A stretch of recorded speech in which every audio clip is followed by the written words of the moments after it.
सतगुरु की पहुंचों में ध्यान रखे, प्यार से कहिए धन्यकार जी। आज सत्संग अभी संत महापुरुषों ने सत्संग जी अपने विचार अपने भाव प्रकट किए। सत्संग जैसे कि शब्द भी आया, सत्संग मालिक का या साथ जगाता सदगुरु का ज्ञान है। कई हृदय मिले जो सदगुरु हो जाता कल्याण है। तो मालिक के परम पिता परमात्मा निराकार जो अंग संग में रहने वाला, ऐसे परमात्मा के बारे में हम पहले से सुनते थे। तब भी कुछ बात होता है तो ये कहते हैं कि ईश्वर तो हर जगह है, ईश्वर सब कुछ जानता है, ईश्वर सब कुछ देखता है, मालिक सबका मालिक है। लेकिन सत्संग इस बात को हम केवल सुनते थे और कहते थे, लेकिन हम एहसास नहीं कर पाते थे, न तो जानते थे कि वास्तव में मालिक हमारे अंग संग है, हमारे पास है। लेकिन आज जो हम शब्द बोल रहे हैं, सत्संग विश्वास के साथ में बोल रहे हैं, ये सत्संग वास्तव में हमने देख के एहसास करके तब ये शब्द हम बोल रहे हैं कि परमात्मा हमारे अंग संग में है, जिसको हम पहले सुनते थे, पढ़ते थे, शास्त्रों की बातें सुनते थे, पढ़ते थे, ऋषि मुनियों की बातों को हमने सुना, उनकी जीवन को जाना, तो भी सत्संग जी हमने एहसास नहीं किया। लेकिन सत्संग जी वास्तव में तो सदगुरु हमें मिले तो सत्संग जी इस बात का एहसास हुआ कि वास्तव में परमात्मा हमारे अंग संग में है। ये हमेशा हाजिर नाजिर रहने वाला है, ये निराकार रूप में हमेशा साथ में रहने वाला है। ये कब हुआ सत्संग? तब हमें सदगुरु जो है सत्संग जी मिले। तो सत्संग जी कहते हैं सदगुरु मिलता है तभी सत्संग जी जीवन का कल्याण हो जाता है। आज सदगुरु मिले तो ही आज हमारे जीवन का कल्याण हुआ। कल्याण हुआ कैसे? तब हमने इस परमात्मा को जाना, जो परमात्मा अंग संग में रहने वाला है, जो कण-कण में व्याप्त है। ऐसे परमात्मा को जानने के लिए कहते हैं बिन विश्वास भगत नहीं, जय बिन द्रवैन राम, राम कृपा बिन सपने जीव न ल विश्राम। तो वास्तव में सत्संग जी कि बिना विश्वास, अगर विश्वास नहीं है, कोई चीज हमारे सामने सच्चाई चीज भी है तो भी सत्संग जो उसका हम आनंद नहीं ले पाते हैं। बिन विश्वास भगत नहीं, बिन द्रवैन राम, राम भी सत्संग जी वास नहीं कर पाते ईश्वर हृदय में, और सत्संग जी न तो हम विश्वास कर पाते हैं इस बात को। तो सत्संग कहते हैं बिन विश्वास भगत नहीं, बिन द्रवैन राम, राम कृपा बिन सपनो। अब ये शब्द है सत्संग जी, राम कृपा बिन सपने। जागते तो दूर की बात है, सपने की भी बात कहते हैं।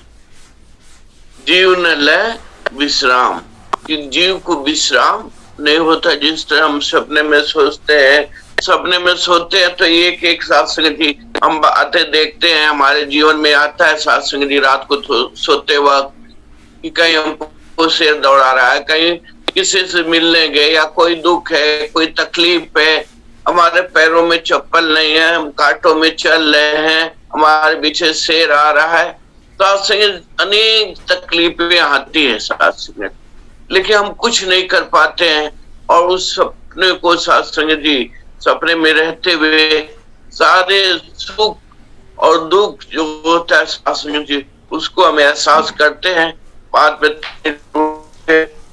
कुछ समय तक भी बहुत तकलीफ है, हमारे पैर में चप्पल नहीं, हमारे पैरों में कांटा गड़ गया है, लेकिन सत्संग कुछ समय के बाद तभी एहसास होता है कि तो हमने स्वप्न देख रहे थे। तो सत्संग जी उस तकलीफ को तब जाके दूर होता है। इसी तरह सत्संग जी हमारे जीवन में भी कि सारे जो है सत्संग दुख तकलीफ झेल रहे हैं, लेकिन सत्संग जी परमात्मा हमारे अंग संग है, लेकिन फिर भी इस बात का एहसास नहीं है। हम सत्संग इसी में जीवन व्यतीत करते हुए सत्संग जी और रह जाते हैं। और इस सुख का आनंद नहीं ले पाते हैं।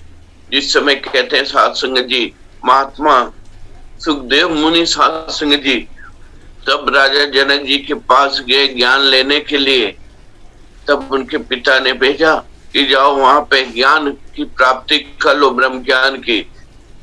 तब साध संगत जी सुखदेव मुनि साध संगत जी राजा जनक जी के पास में जा रहे हैं। और तब साध संगत उस रात में तब जाते हैं तो सारी सुख सुविधाएं देखते हुए उनके मन में एक भाव प्रकट होता है कि ये कैसा ऋषि, ये कैसा महात्मा, ये कैसा विदेही, ये तो सब कुछ सुख का भोग कर रहे हैं। तब सुखदेव मुनि राजा के महल में पहुंचे तो उन्होंने खबर दिए कि आप बोल दो कि सुखदेव मुनि जी आए हैं आपसे ज्ञान प्राप्त करने के लिए। तो सत्संग जी कहते हैं तब राजा को जनक को एक खबर चली तो उन्होंने बोले कि लाके फला रूम में उनको बिठाइए, मैं आ रहा हूं। तब सत्संग जी उनके नौकर चाकर थे, सत्संग जी सुखदेव मुनि को सत्संग जी लेके एक रूम में बिठाए, राज दरबार में अंदर ले गए। फिर सत्संग जी थोड़े समय के बाद तब राजा आए, बैठे, बातचीत होने लगी। तब तक एक जो है सत्संग सैनिक जो है दौड़ते हुए आया कि महाराज महल में आग लग गई और बहुत तेज जल रहा है सब कुछ।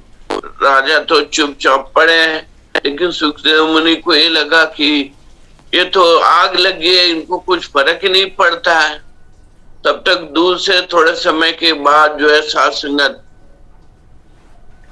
ओ सैनिक आया, बोला महाराज आग तो और करीब आ गई है, नहीं बुझाएंगे तो पूरा महल जल जाएगा। तो साध संगत जी महात्मा जनक जी बैठे रहे और सुखदेव मुनि को और घबराहट होने लगी।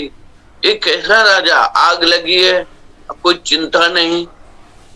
तो साध संगत जी फिर थोड़े समय के पास आया एक सैनिक, बोला महाराज एकदम करीब आपके 2 रूम के पास में ही आग, महल के एकदम करीब आ गई है आग, नहीं बचाएंगे तो पूरा सब कुछ जल जाएगा। तो भी राजा जनक बैठे थे और सुखदेव मुनि को अब अंदर से घबराहट होने लगी। अब क्या करूं, मेरा तो एक ही कपड़े जो वस्त्र थे गठरी वो भी मैं रूम में छोड़ के आया हूं। अब वहां पे सैनिक बता रहा आग लग गई है, करीब आ गई है, वो भी जल जाएगा तो मैं क्या पहनूंगा। फिर साध संगत जी जो है साध संगत तब सैनिक आता है, बोला महाराज वो रूम के पास में भी आग पहुंच आई है। तो साध संगत जी सुखदेव मुनि वहां से उठ के जाने लगे, बोले वही मेरा वस्त्र है वो भी जल जाएगा, फिर मेरे पास कुछ नहीं बचेगा, मैं तो एक महात्मा सन्यासी, मेरे पास है क्या, वो भी जल गया तो मैं पहनूंगा क्या। तो राजा जनक उनको बुलाए, बैठिए महाराज बैठिए।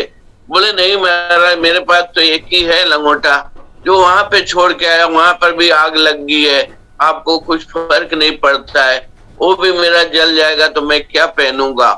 तो सत्संग जी उसको बचाने के लिए सुखदेव मुनि तब उस रूम में जाते हैं तो देखते हैं कोई आग नहीं लगी। तो सत्संग जी राजा जो है सत्संग जी तब वो सुखदेव मुनि आते हैं राजा जनक के पास, बोले महाराज ये कैसी आपकी लीला है, कहीं महल में आग नहीं लगी और आप बोल रहे हो कि आपके सैनिक आके बार बार कह रहे हैं कि आग लगी है, आग तो कहीं नहीं लगी।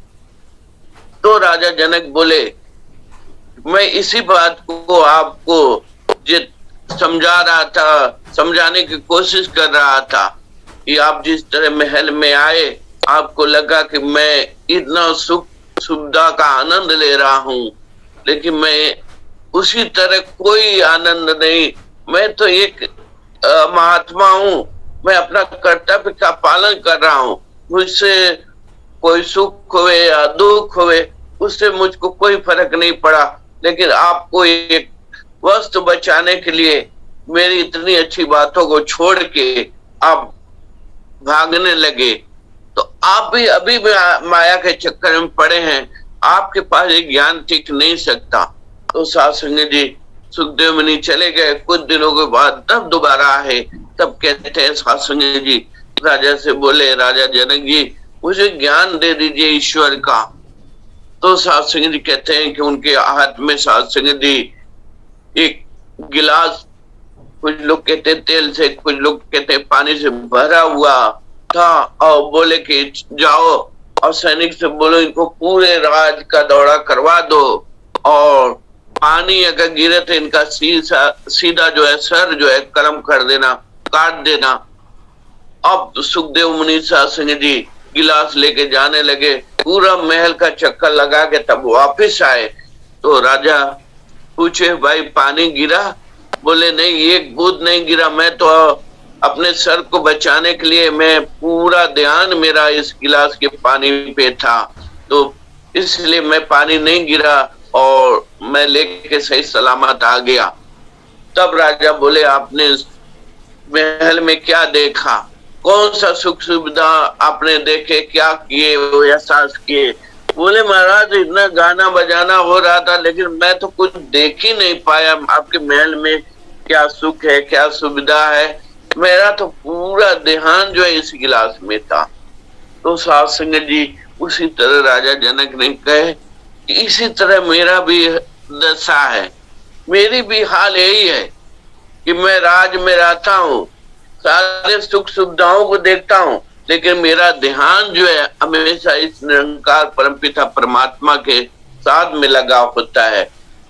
तो साध संगत जी उन्होंने वहां पे ज्ञान दिया उनको, और उसी तरह साध संगत जी आज ये शब्द भी आया है देवाड़ी का। साध संगत की बाबा जी लिखते हैं साध संगत जी कि इस संसार में रहते हुए और सारा कुछ करते हुए साध संगत जी मालिक का एहसास बनाए रखना, ये साध संगत जी सबसे बड़ी भक्ति है।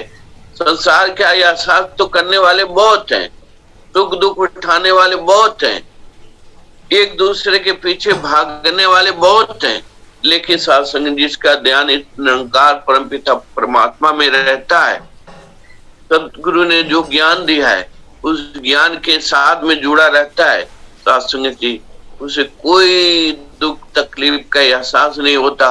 कुछ भी होता है तो निरंकार गुरु हमारे साथ में है, हमारा क्या बिगड़ेगा? अगर इसको अगर अच्छा लगेगा तो ही बिगड़ पाएगा, और वो भी हमारे भले का होगा तो ही ये बिगाड़ेगा। तो साध संगत जी हमेशा यह साथ जो है इस निरंकार में बना रहे, विश्वास बना रहे। तो साध संगत जी हम जो है साध संगत जी इसका आनंद ले पाएंगे।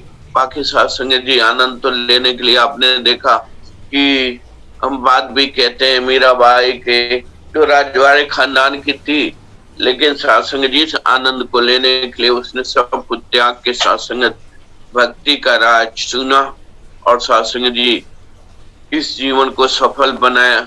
कोई भी साध संगत जी अगर मीरा कबीर की बात किया जाए और साध संगत जी सेवरी की बात किया जाए तो सेवरी भी साध संगत जी या कबीर भी साध संगत बहुत धनवान नहीं थे, उनके पास रहने के लिए शुद्ध मकान भी नहीं था, कुटिया थी जो साध संगत जी एक हवा और पानी को बचा सकती थी, उसमें कोई सुख सुविधा नहीं थी, लेकिन फिर भी साध संगत जी आज उनके जीवन को साध संगत जी हम तब सुनते हैं तो हमारे मन में भी साध संगत जी इतना आनंद होता है, इतना सुख प्राप्त होता है कि एक जीवन वो था।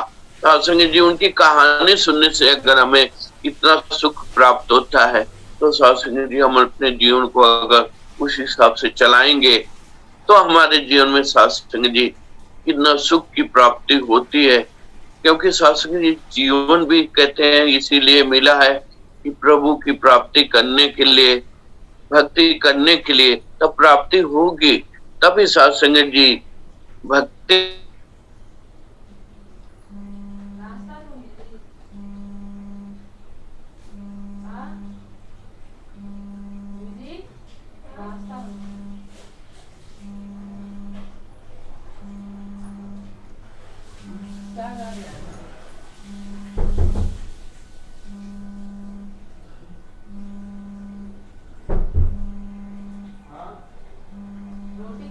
चावल खाएंगे।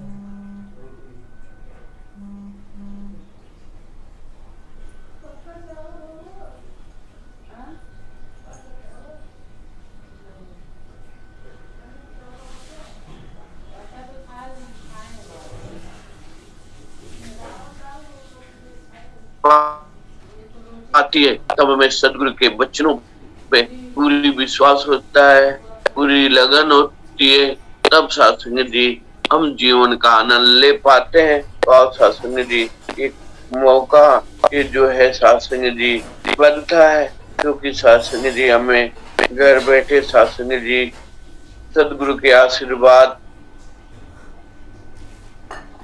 करने का अवसर मिलता है।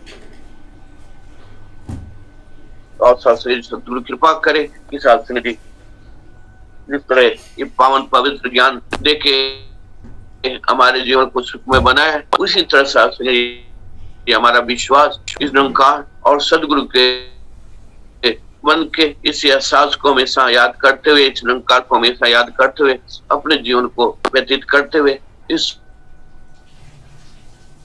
सुख के भागीदार बन पाए, क्योंकि साध संगत जी तब हमें इस निरंकार मिल गया, इसके भागीदार भी हमें ही बनना है, इसका लाभ हमें ही लेना है। जिस तरह साध संगत जी हमें मकान खरीद लेते हैं कोई, तो साध संगत जी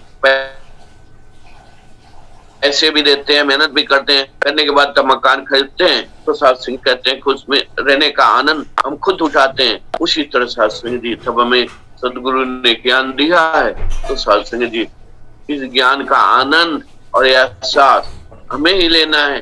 तो इसलिए साध संगत जी चड्डी कहाँ है? हमें इसका ध्यान रखते हुए सदगुरु के वचनों को अपने जीवन में उतारते हुए साध संगत जी इन रंग का